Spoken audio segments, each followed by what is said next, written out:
Well, friends, welcome back to the Space for Faith podcast. My name is Mike Goldsworthy, and we are creating space here to reimagine the church for our current moment, and just a gift to have you hanging out with us today. We've got a treat today. We're going to jump into some conversation with Meredith Miller, talking about what it looks like to pass on a faith to our kids that they can still grow and change in their faith, but it doesn't have to hurt them when they do. And she's got all kinds of helpful tools and resources for parents and churches. And I've told several churches this, that I think she's one of the more important voices in the children's ministry space in the church today. So I think whether you are a parent with kids, if you are involved in some sort of church leadership, or even for those of you who are kind of still working out your own faith and kind of like how to make sense of it, maybe you've grown out of what your faith story used to look like. I think some of the things that she has to share, I've had several friends who have told me I started following Meredith because of I wanted to figure out how to engage my kids well in their faith journey, but really it ended up helping out me a ton. And so I just think that she is a wonderful and helpful voice. So we're going to have a great conversation. I think you'll find it really helpful. But I wanted to let those of you know who are in the LA area that we are having a post-evangelical collective regional gathering on September 21st. It's going to be at 10 a.m. at the New City LA church offices. It's in downtown LA. And you can find out more information. You can register. It's free. And we're going to have a free lunch for you and some great content there. Over at postevangelicalcollective.org. I will put links in the show notes for you, but I would love to see you there. And so if you find yourself as a pastor, an artist, other kind of church leader, somebody who feels like you're a stakeholder in the church and you broadly define yourself as post-evangelical, trying to figure out where you fit in the church space, trying to find other like-minded people who care about the church and what it looks like in our current context, and are trying to wrestle through what all of that means and looks like, go to the postevangelicalcollective.org and you can read a bit more about the work that's going on there. And I would love to see you, Southern California friends. I'd love to see you on September 21st at 10 a.m.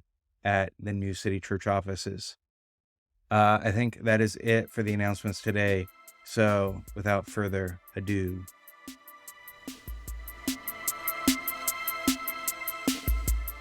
well, friends, I am excited to introduce you to Meredith Miller. Meredith, you have said that you're a pastor and parent who helps grownups and the kids they love engage with the Bible and faith in ways that are life-giving, fun, and fit for their real lives. Thanks for hanging out today. Yeah, I'm so excited to be here. Thanks for inviting me. I am really glad to have you. I've been looking for a way for us to get to chat. And you've got a new book coming out called Woven that releases August 22nd. Is that right? That's correct. And so it gave a good chance for us to get to hang out together. And I want to, do you mind? I want to talk to you about the book, but I also want to talk to you a bit about your church and a bit about the work that you're doing there. And so folks that tend to listen to this, we tend to have folks who are leading in post-evangelical churches, and we tend to have folks in some sort of space of deconstruction, reconstruction of their faith, which you write about even changing some of that vocabulary. So I want to poke into that some, but so some of the folks are in those spaces, and you and your husband Curtis planted a church out in Pomona, which is in California, for folks who don't know. And tell me a little bit about that story, about the heart behind planting it, what your church is like.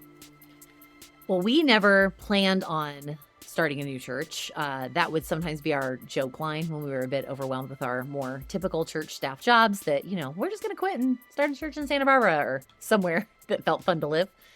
And a big part of why we didn't plan on it is that we just kind of assumed you could always help some church be good at what they wanted to do. There's so many of them. How could you not find some place to be? And we were about 15 years into church staff style ministry. We'd always been at different sized mega churches. So from as small as 2,500 and then right before we church planted, we were at Willow Creek in Chicago. So that was more like 25,000. And we realized that when it was time to leave Willow, we could either join another church staff and do what some other dude wanted to do again, or maybe that And it was going to be model- a dude. It was going to be a dude. Of course it's going to be a dude.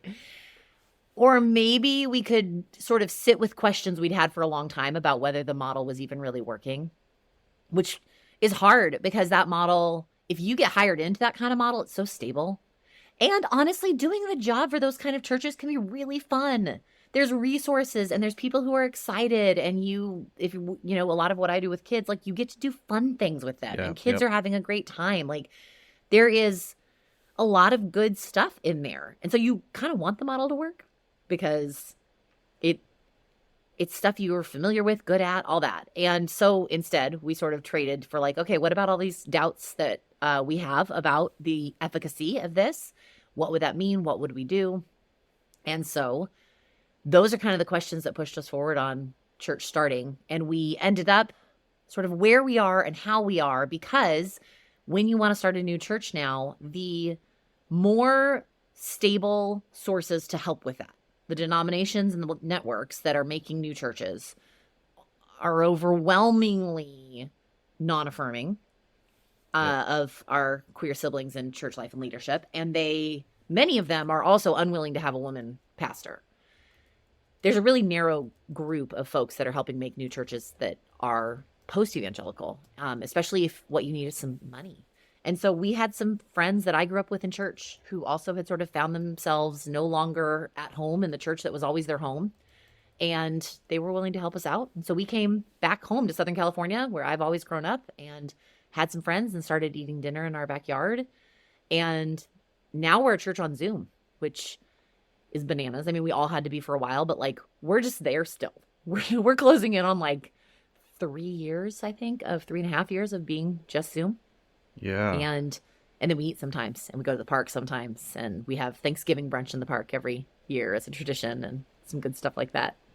I love that. What were some of those doubts about the efficacy of the church model that you'd been experiencing that were like sort of like, for you, were a couple of the top ones that were like, well, we need to try something different because I feel like this isn't what's going to be best? Some were practical. Okay. We thought a lot about how much the churches we were in asked people to be on their campus. Like, how many times a week are you supposed to be somewhere in order to like be a good member of this community? And it's Sunday morning. It's an extended Sunday morning because you should volunteer to make Sunday morning happen.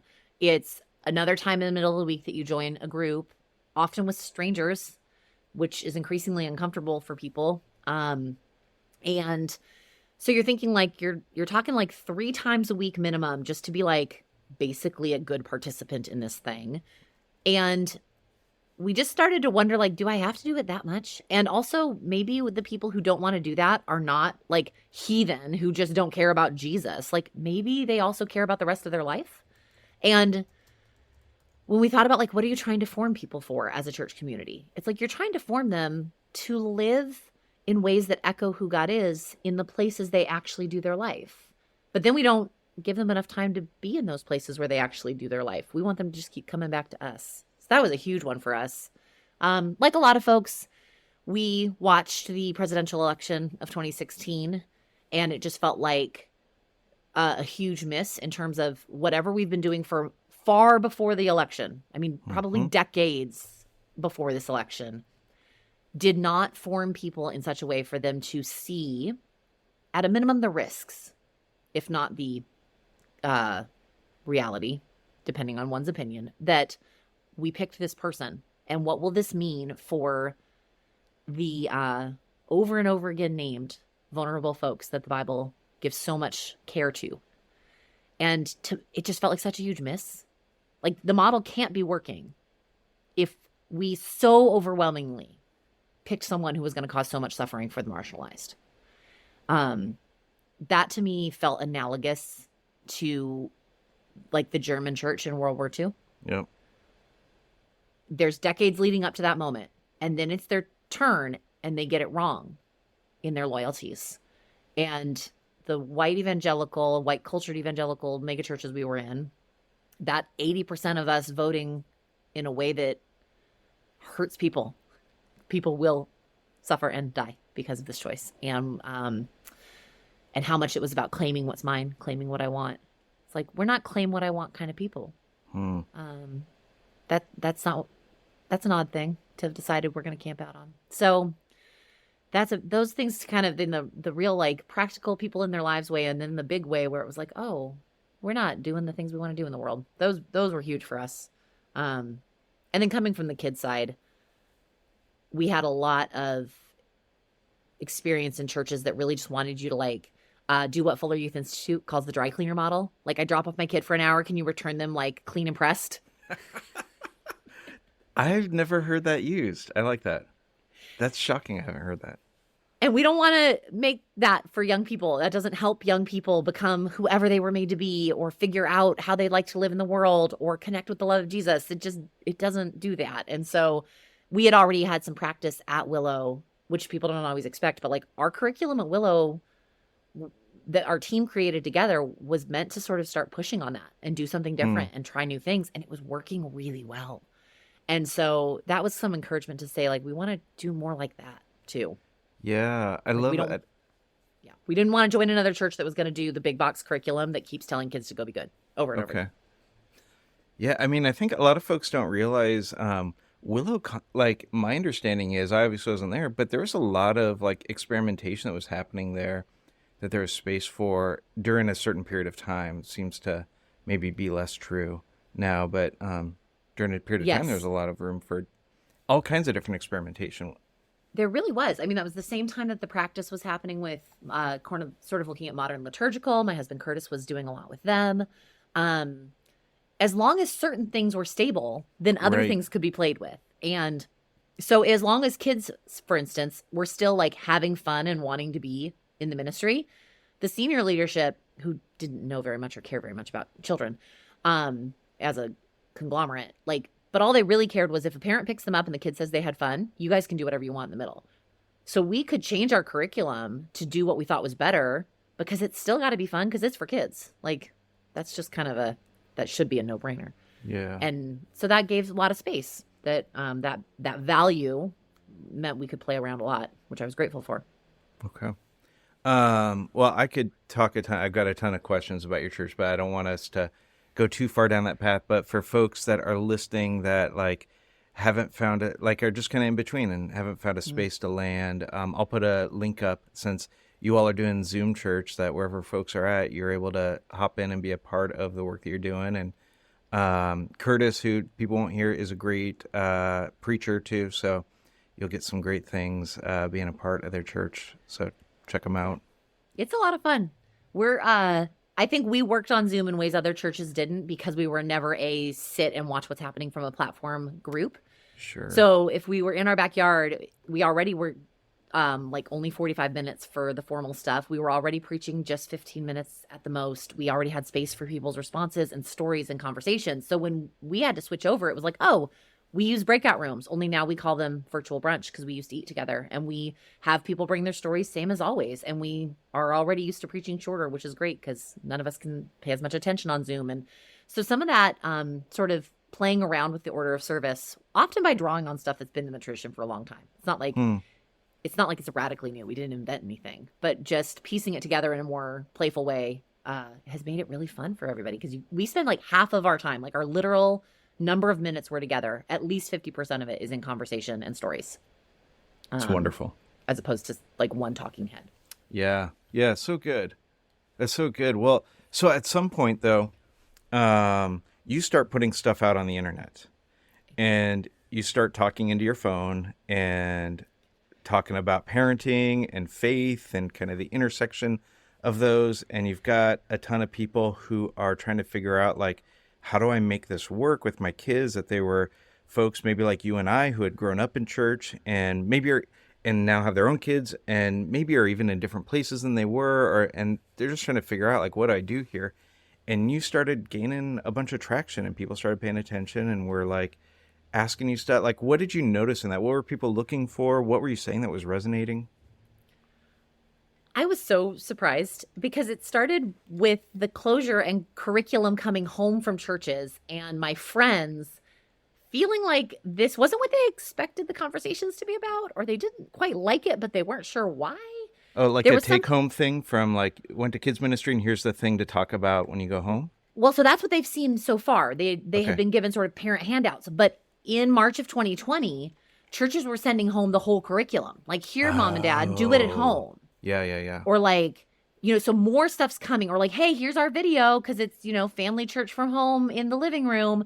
And so they're seeing a whole new layer to these lessons. And it was like, wait, what? What? Why? Why is it like this? So my friends who've always known my job finally cared about my job. And they were the first to ask, like, what is happening with these lessons? Okay. And the answer was, oh, what you're seeing are lessons that use the Bible to raise good kids. You're seeing lessons where what really matters at the end of it is that a kid go and act a certain good way. Now, we might call that good way a fruit of the Spirit, or we might have some sort of like spiritual language around it, or shine a light for Jesus.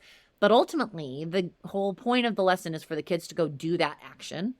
It's called application-oriented curriculum. It's been around forever.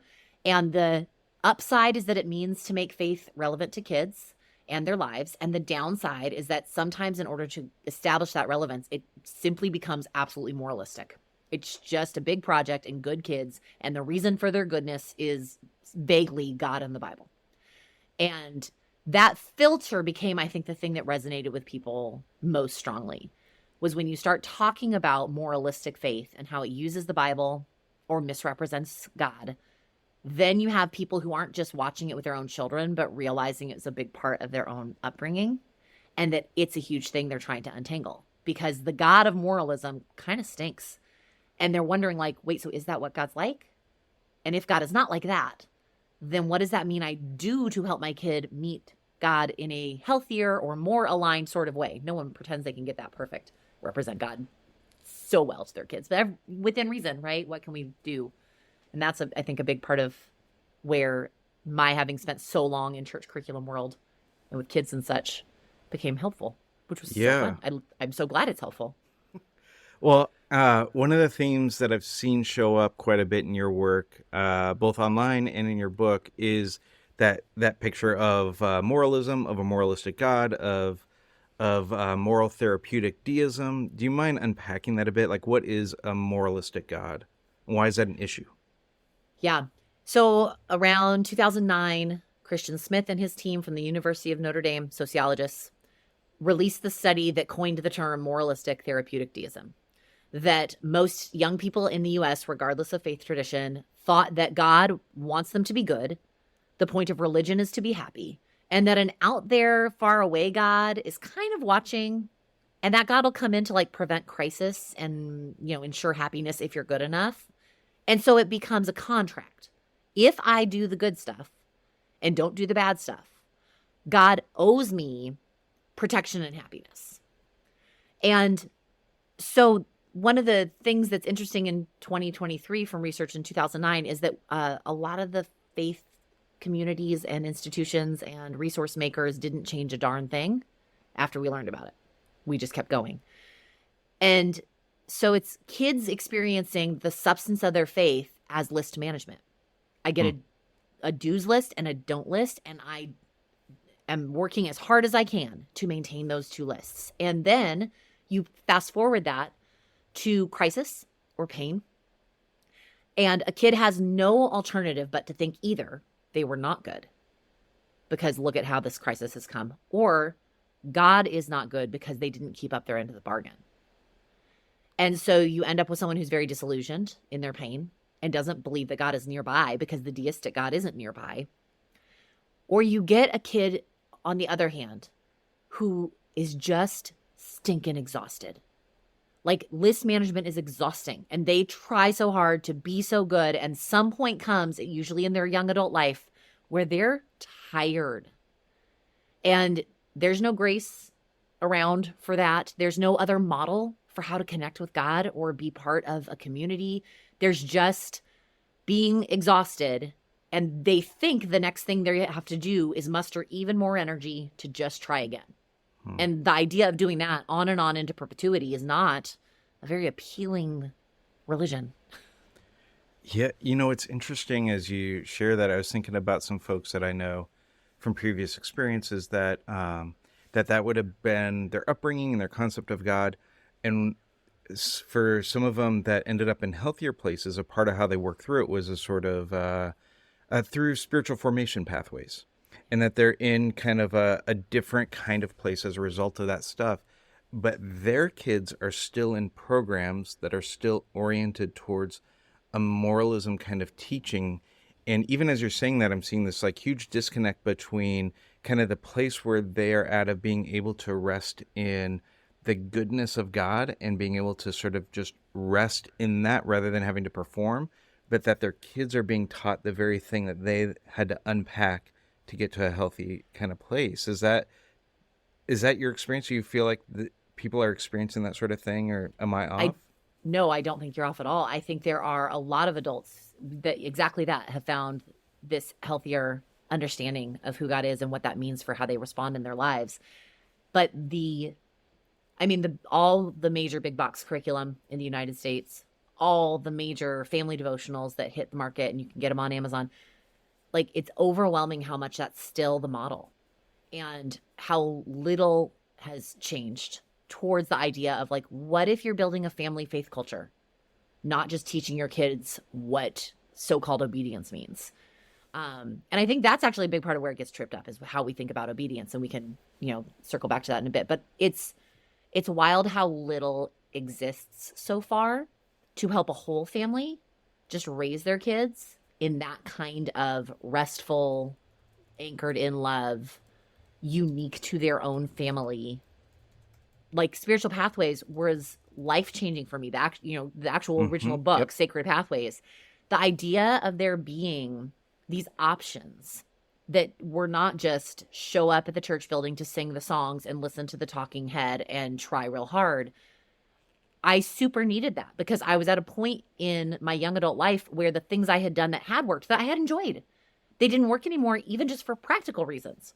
I was going to bed later because I was a college student, so I couldn't do the quiet time kinds of things that I had done before. And I didn't want to, but I did have other things I could do. And I really needed someone to walk me through those options. And there's not enough for families to know that the same kind of thing could work for all of them. Yeah. Okay. So I want to talk about how, like, what's the help for families that want that? What's the help for churches that want that? But let's circle back to obedience and why is obedience not the goal for kids? Obedience isn't the goal for kids because I don't think obedience is God's goal for any of us. Despite how often it shows up in the Bible, it's not that is God's end.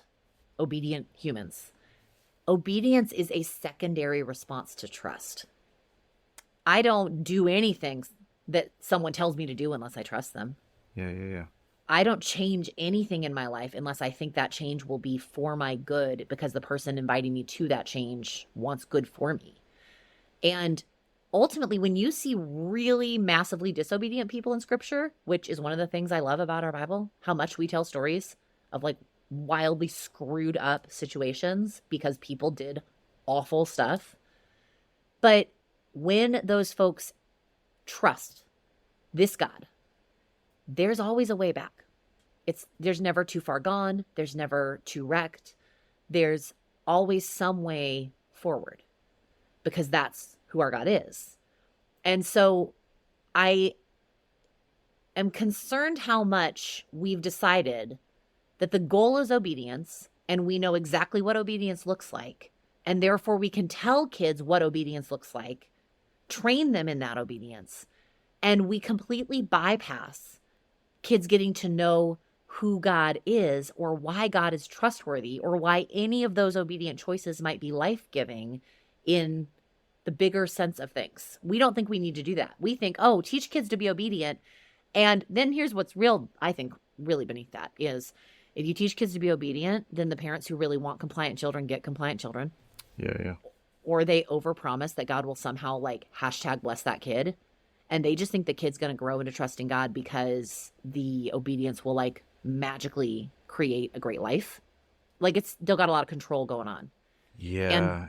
those don't work, but No, we we got end to up on a face that Duggars clearly. documentary. Yeah, yeah, yeah.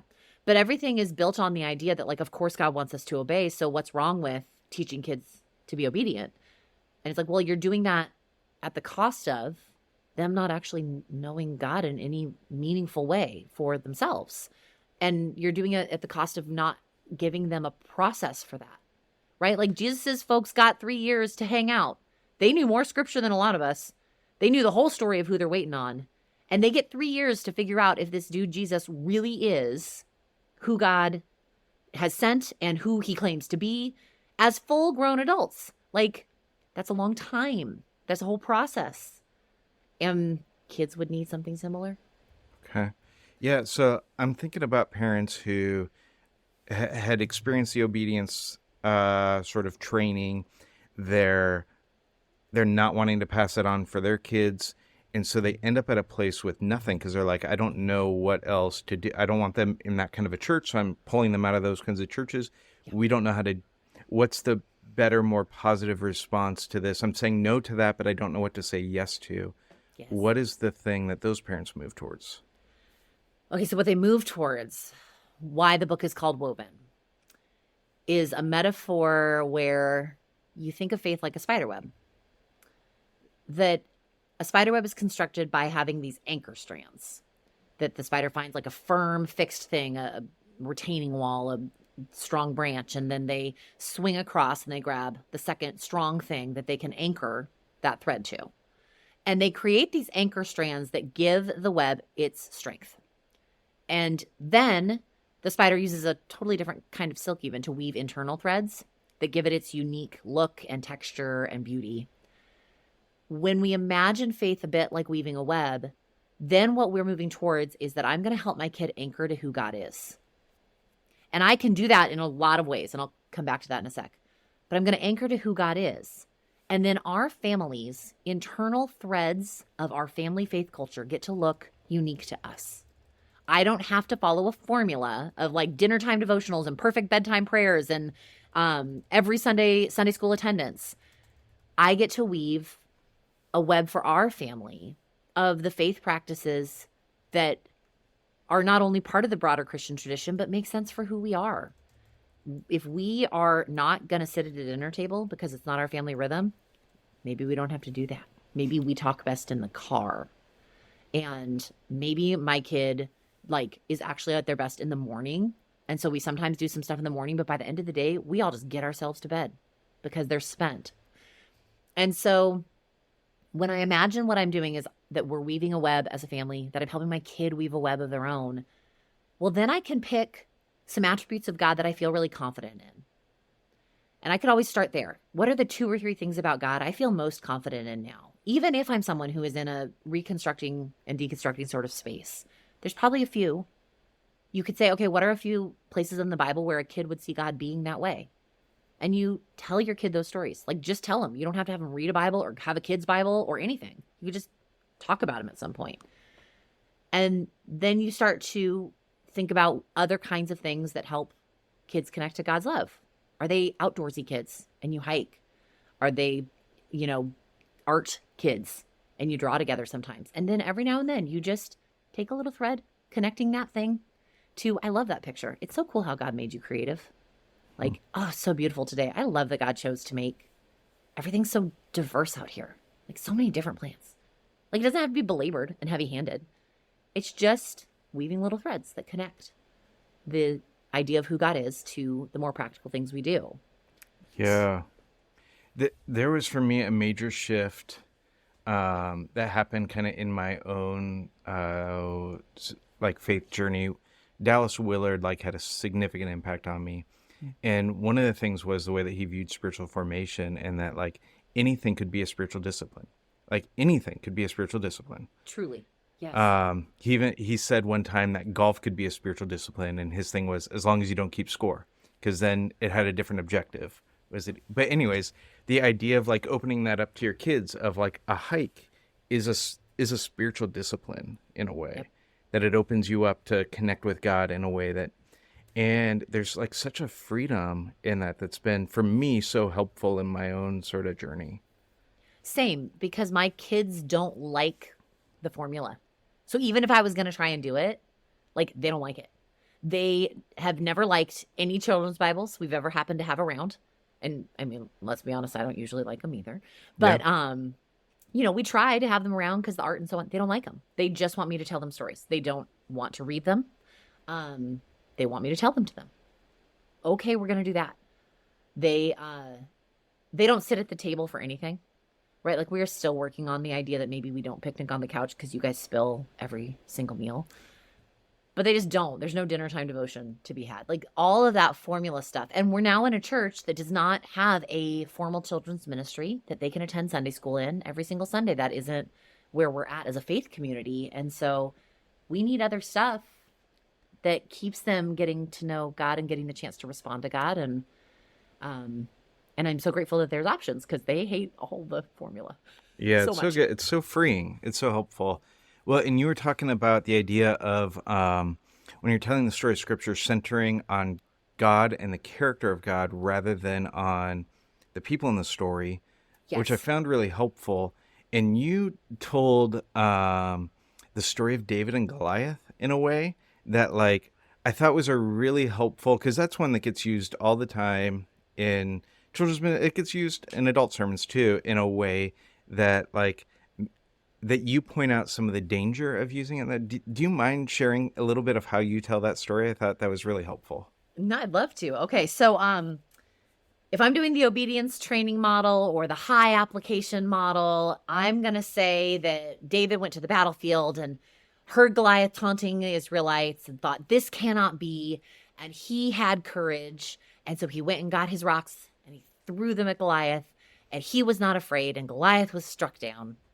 So go and be courageous like David. Stand up for God when you are facing hard situations or people who might tease you for your faith, or whatever version of connecting Goliath to our life we'd want to do. When I practice God-centered storytelling, I'm always looking for, who is God? What is God like? What is God doing in this story? Probably there's lots of answers. And the older the young person is that you're working with, the more of those different answers you can highlight at any one time. But the younger they are, the more you want to stick to maybe just one. And so if I'm going to tell David and Goliath, I'm going to say that David had gone to meet up with his brothers to bring lunch and heard Goliath taunting the people of Israel. And he saw how afraid everyone was. And of course they were afraid. It's a giant. And they were worn out, because that's what battles do. And he thought, I'll do it.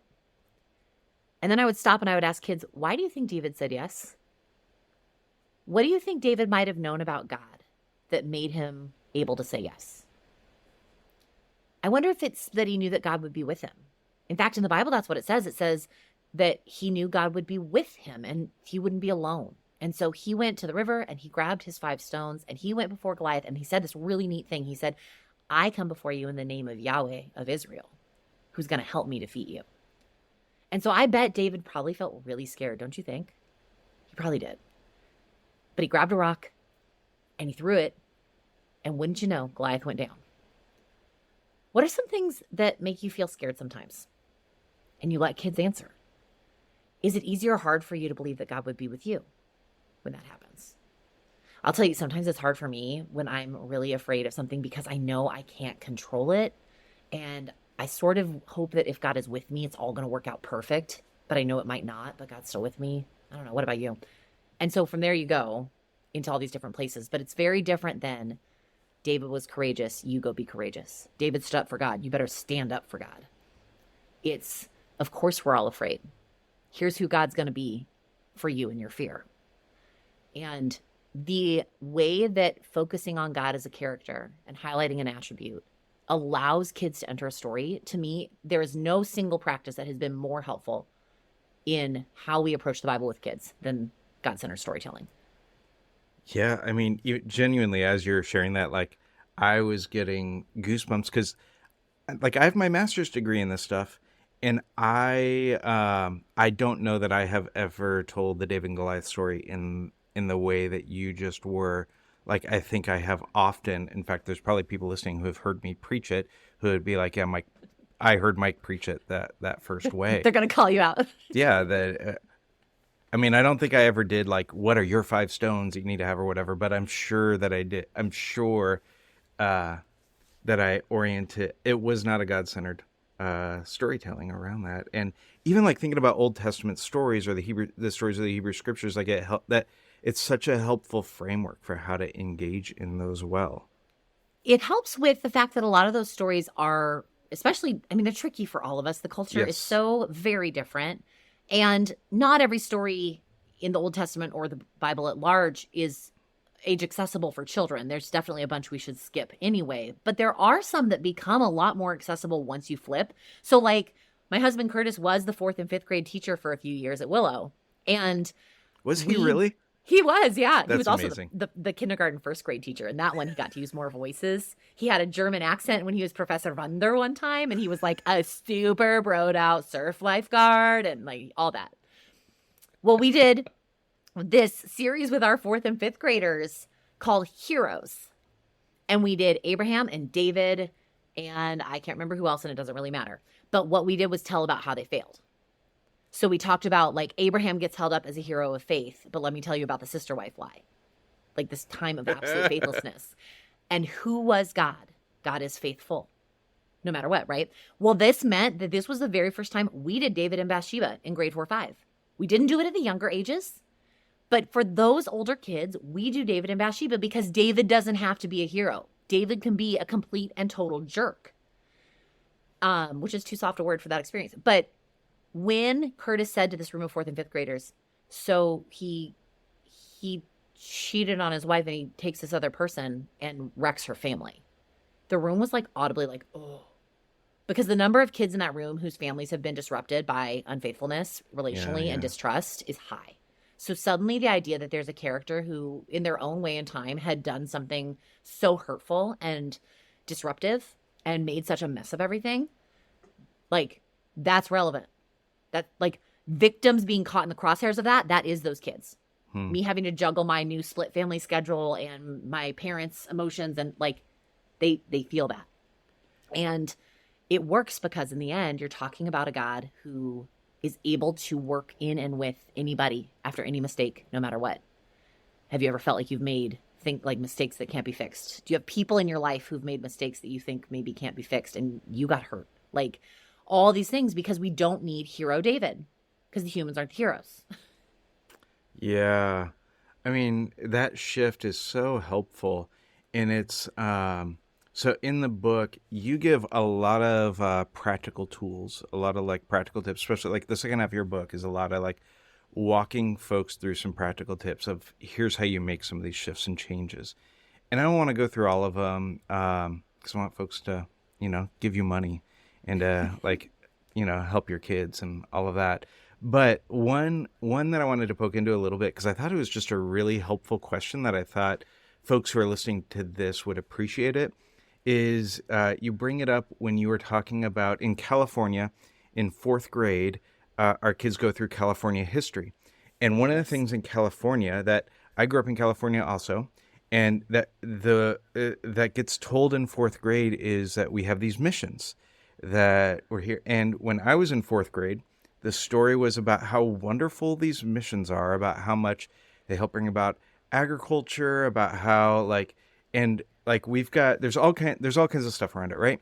Yes. And as we have become more aware, or I don't know what all the sort of like cultural things are, but that narratives began to change somewhat in our schools, depending on what school you're a part of, and blah blah blah, to recognize the colonialism that's a part of it, the slavery that was a part of it, that like all kinds of issues that are going on there, right? And the question that you talk about a field trip you went on with your son to this, and San Juan Capistrano, right? Oh, it's a beautiful wedding yes. venue, and the swallows It's return lovely. every year, you guys. Okay, so I don't want to take your story from you. I'll let you No. I'll let you tell the story, because I thought the question that you used there was such a helpful question, both like just in parenting in general, but then also like in moving it into stories in the scriptures.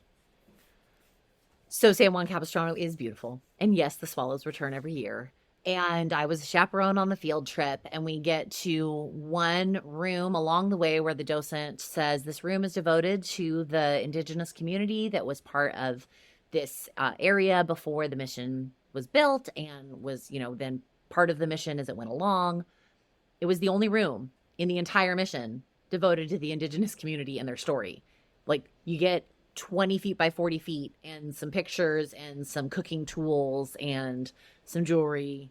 There's no storytelling of members of that community. So I've had to hear about Father Whoosyfoot and Father so-and-so and Father this and that for the last hour and a half by name, every single one of them. And they're very specific things that they did. But there's no names of anybody from the area who preceded the Spanish. No one's story is personally told, not one. And so then I got to debrief with my kid who loves his 4th grade teacher who's been teaching for 20 something years, but should have improved the curriculum, but she hasn't. But she's lovely, right? You're trying to navigate all of that.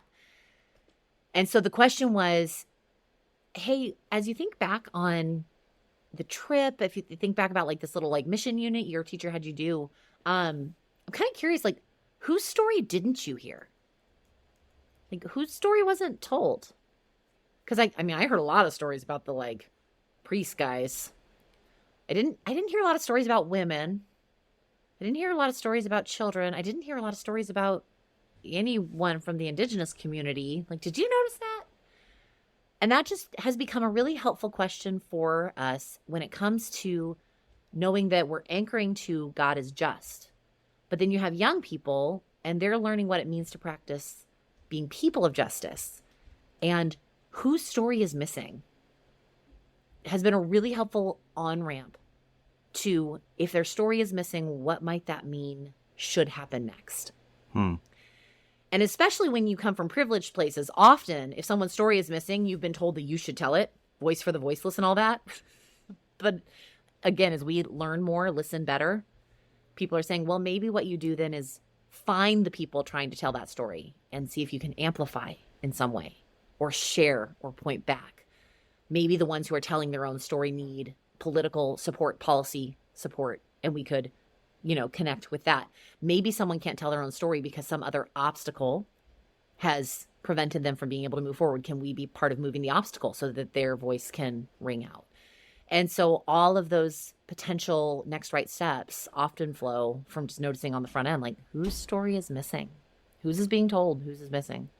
Yeah, that's so good. It was such a helpful, simple framing that that's one I'm going to grab and I'll be using. Yeah, I just found that really helpful. All right. I want to make sure that we get to talk about your issue with deconstruction and language of moratorium as opposed to deconstruction. So you kind of hit on that a little bit. I guess this takes us a little bit out of kid stuff, although a part of what you say you're doing is helping parents to, I don't know how you phrase it, about having a faith that doesn't have to be deconstructed in their kids. Well, and I think what parents often ask me is, can we do it without deconstruction? Because they have, and it's hard. And so then they don't know what to do. And a lot of where this kind of work has been so fun is that, yes, it's for our kids, but a lot of times it's us adults, as adults, thinking through the stuff we need to be more clear on or comfortable with or settled on in order to then connect with our kids more. And so often the request has been can you help us with giving kids an undeconstructible faith? And no, because it is normal and healthy for young people's faith to change tremendously as they become adults of themselves, on their own. And I found someone named James Marcia, who's a researcher, and he talked about our sort of faith growth as having a stage called foreclosure, which basically is accepting whatever you're told by authority figures. You just receive that all in. That's often also part of young people just work that way too, brain developmental wise and all that kind of stuff. Then he talked about a phase called moratorium. Everything's on pause. It is where everything gets unpacked and looked at and revisited, kind of like a lot of us think about deconstruction. And then on the other side is the phase where you take what's yours to hold on to, the things you want. And where I think deconstruction has been often very painful is for anyone who was denied moratorium when they were actually supposed to be allowed to move into it. They weren't supported through it. they were in a community that was afraid of it, well, then you have no choice but to have everything kind of feel like it's crumbled around you. But there is this other idea that we would expect kids to go through a time where their faith will change and where they will question what they've been taught, not because they're so sure it's wrong, but because questioning it is the next stage in their faith growth. And so there's an expectation for change and a willingness for us to walk with young people through that and say, hey, this might feel scary, but it's going to be all right. And we're here with you. And these are great questions. That change doesn't have to be about healing from a wound. So we don't need to worry as much about having an undeconstructible faith. We need to know that we will expect change, and we've given them a faith that hasn't hurt them. And then that faith will still change because that's what growing up is. Yeah, that's good.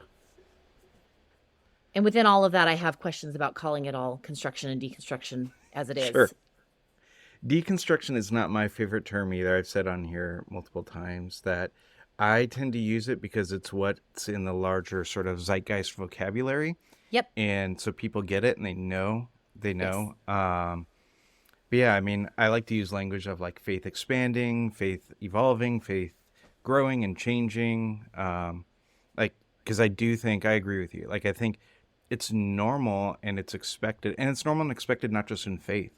In so many areas of our life, it's normal and expected to go through periods where like what you had understood before isn't working for you anymore. It doesn't make sense in the same way it did anymore. And you have to sort of like figure out then what do I do with that? Exactly. And that's always been a normal part of the faith journey. It has. And part of the normal is that it feels uncomfortable or at times scary, or that the change that comes on the other side might cause relational loss. And those are all hard things. But I think the more honest we are about those being also part of the process, the better. And I agree that I don't mind using deconstruction fundamentally. I get why it's helpful as people have something that feels shared. But when I considered how a parent might want to think about passing on a faith their kid doesn't have to heal from, I thought, okay, this metaphor does have limits. All metaphors do. One of the limits of a deconstruction and reconstruction building type metaphor is that we still might find ourselves thinking the best thing to do is just give our kids a better foundation. Because of course you have to start with a foundation to give them better bricks to build with that are just truer, righter, healthier. And to sort of just construct something better, just find better blueprints.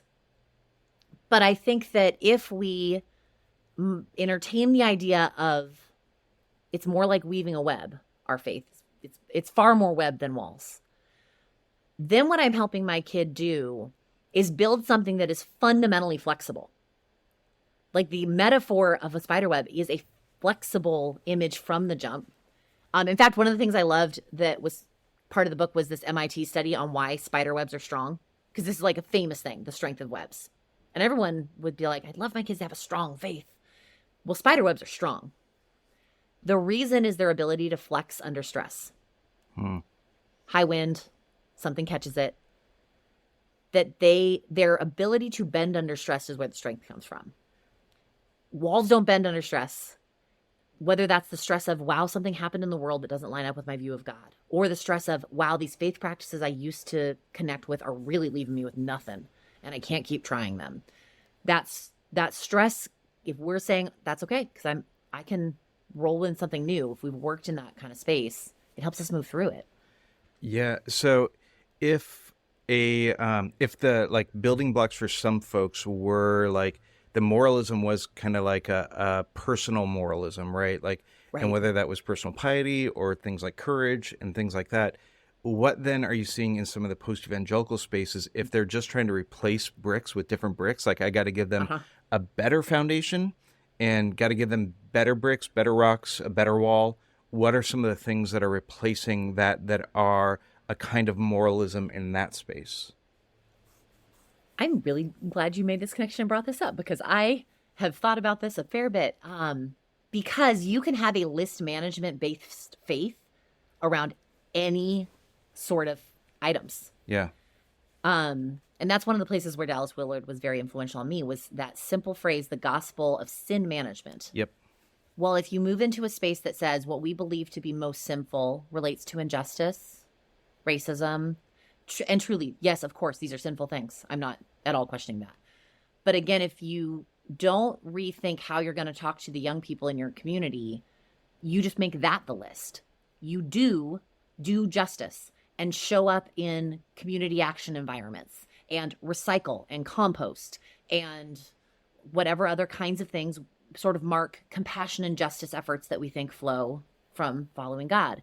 And you don't also vote certain ways, right? That's still on the list in a lot of ways. You don't, use styrofoam or eat at Chick-fil-A or whatever sort of markers we think don't fit those progressive values. But you can still build a list management type of faith and hand that to kids just as much as you can on a more conservative lens, And so I think that there's some danger in that because you still have kids that will end up exhausted. Because if you think about justice, as important as it is, anyone who's been working for significant justice change for the long haul will talk about burnout and discouragement and despair. If all we've given young people is go do it, go be that way, off you go to change the world, you still haven't equipped them for what to do with that inevitable reality that the force of what is ugly in our world is going to resist that, and they will be tired and discouraged, and they need companionship and rest and reimagination. And so when you instead thought about, okay, it's an anchor, I'm going to anchor to God is just. I'm going to give them some internal threads about being able to practice justice. We're still going for that. But I'm also going to help them know that when a strand around justice breaks because you see something egregious happen that just should never have been allowed, and you've just got this broken part of your web, like, I'll be there to help you take all the time you need to reweave it as maybe you meet new people who are still involved, or talk to a mentor who's been in this fight longer, or find a new book that gives you hope again. Like, we can reweave the broken part. It isn't all or nothing. That's really helpful. Yeah, I think one of my concerns in this space is the flipping the coin to like doing the other side of the coin, that we haven't actually moved our faith in a way that's actually expanded it. We have just traded one set of moralism for another set of moralism. We've got one purity code, and now we have a new purity code. Yeah, I share that question, and I think we're early enough in it that it's important to be asking now before that becomes what we settle into. And I think then we'd be harder pressed to be doing sort of some good reimagination work. Yeah. Yeah. Okay. Well, I would love, before we wrap up here, for folks who are here, who are in churches, to know like how churches can be involved in this stuff. Mm-hmm. And so like, what's it look like? I know you've written some curriculum. I know you do some workshops. Maybe you have some other things. What are some of the ways that churches can be engaged here? I think if churches want to start having this kind of conversation, a great option is to get your parents and your children's ministry staff in some sort of intentional conversation kind of space, not just a one-off and this and that. So, I mean, obviously, I would love if that was bi-woven and get some groups together of parents, grandparents. You could have a generation together. You could do intergenerational, which I think could be very interesting, because part of all of this is how a certain generation thought they should do it for their own kids, and then those people are parenting. And now what does that look like together? I do offer some workshop stuff that helps both staff and families begin to think about like, what is the next step forward? Because I know a lot of times it feels like we're talking around it, and then there's, what do I do? And so I love being able to spend an hour where every family is filling in uniquely. What do they do? Curriculum consultations for churches is similar, where it is not as hard as it seems for a church to write their own curriculum. It can be challenging, but oh my gosh, if you start writing your own stuff, if you start doing God-centered storytelling with your church's best storytellers, whoever they are and why ever they're good at it, maybe because they're teachers or because they're silly or whatever, and they just get their face in front of kids and tell them a story, the things that can happen. So there's lots of these shifts that don't have to feel so big, that just say like, hey, we're a community that wants to raise young people well. And so we have space for parents, and we are learning as a staff, and it's fun. That's good. Well, if I could make a little bit of advocacy here as somebody who was a senior pastor, I'll tell you folks, your senior pastor is not necessarily thinking a lot about the children's ministry curriculum. And so that person may or may not be like, oh, we should have Meredith Miller come help us think about this stuff. The way that's largely going to happen, I can tell you, if there was a group of really invested parents of the church that I was leading who came to me and said, there's this woman who's putting out this incredible stuff that has been shifting the way that we think about the way our faith engagement with our kids. We think it has an impact on the church. We would love to have her come in and do some stuff here. And in fact, we're even going to we think it's so important. Like we've pooled our money, like we'll help fund that happening. Like it would be messed up for me not to be paying attention to that. So whatever I can do to advocate for you all taking some initiative in that, not expecting the pastor of your church to do that. I think that some of this stuff will probably be a more bottom-up movement in some churches. I think it is overall. I mean, the folks I've met in the last few years doing this who are wonderful are often, we're connecting with one another, parent to parent, and they have different degrees of support when it comes to their formal church structures and different degrees of alignment. And there are definitely many of them that are hoping for a value in their churches of just wanting it to be raised up. But it's true. If you're a senior pastor, you're not always able to give this the same kind of attention in the scope of all the other pieces of work you have on your plate. Yep. All right. Well, where do people find you on the internets? Instagram, Meredith Ann Miller. I write a Substack newsletter that goes out once a month for free or once a week for $30 a year if you want more. And so there is a link to that and my book and my podcast for kids that I make with my kids, all at my website, which is meredithannmiller.com. Awesome. I'll get it all up in the show notes. And Meredith, what a gift. I'm so excited for people to get this book. I'm excited for the way that people are wanting to intentionally engage in the faith development of their kids and how you are helping people think that through. And I also love the way you mentioned it earlier, but I've heard so many people say, like, I started paying attention to Meredith to try and think about stuff for my kids, but actually, like, it's had a bigger impact on me. And so I love the way that, like, you just are helping people as they are trying to figure out, like, what faith looks like for them now. And so I hope that this gets a lot of traction. Thank you so much. I appreciate that a lot.